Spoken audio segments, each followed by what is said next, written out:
Let us look at Article 12, Paragraph 4 of the India-USA Treaty. And this deals with fee for included services. For the purposes of this article, which is Article 12, fee for included services means, what this implies is that this is an exhaustive definition. If something is not covered as an FIS, fee for included services, for the purpose of this article, then that will not amount to FIS, and therefore it will not be taxable if it is outside the coverage of FIS, because of the fact that the conditions of this article are not completed. Payments, again, there has to be a payment of any kind. Any kind means something which is covered within the scope of this article to any person. The nature or the constituency of the applicant is not relevant. In consideration for, we had a long discussion on this aspect when discussing royalty, so I'm not going to get into the details again. The rendering of any technical or consultancy services. Now basically what happens is that in most of the treaty, including the act, you are going to find out that the word used are managerial, technical and consultancy services, right? I mean, all these three are alternate, but three of them are found in every treaty relating to the definition of FTS. But under the Indian-US treaty, right, the term managerial services is not included, which means if a US resident provides managerial services to an Indian company, these will not be covered under FIS, right? So consideration for rendering technical or consultancy services, including through the provision of services of technical or other personnel. So these services could be rendered through the use of some technology, right? Or even through the provision of services of technical or other personnel, if such services. The use of the word if such services points out to the fact that even though something is covered within the four corners of these first three lines, it will not amount to FIS unless it is covered under either A or B.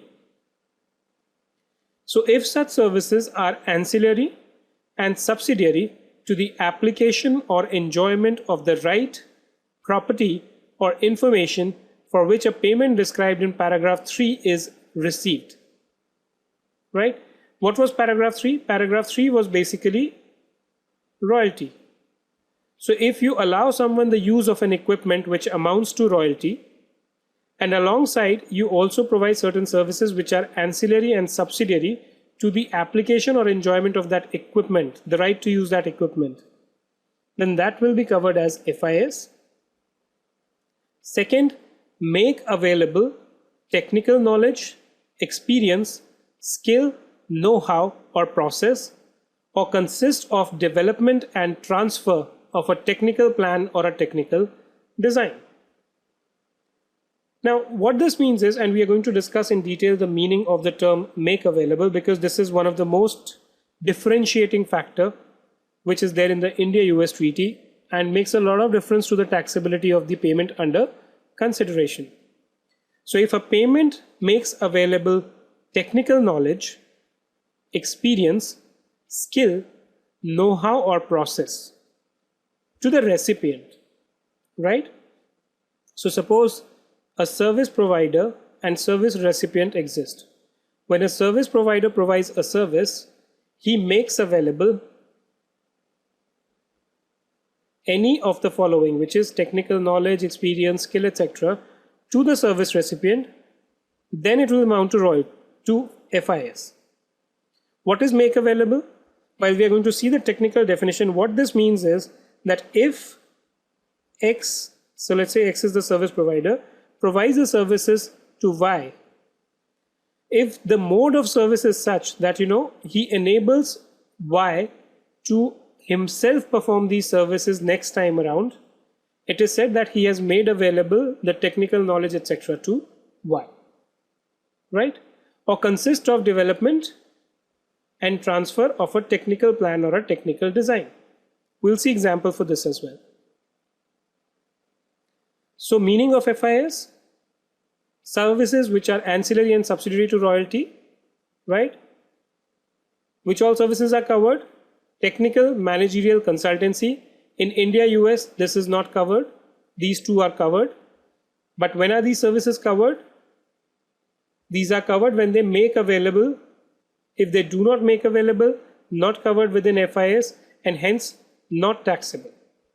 What this means is if a nature of service is technical or consultancy, but by virtue of application of make available clause, it does not amount to FIS, then a stand can be taken that these services are not taxable, right? Provision of services of other personnel, technical or other personnel, is also covered here. So what is a managerial services?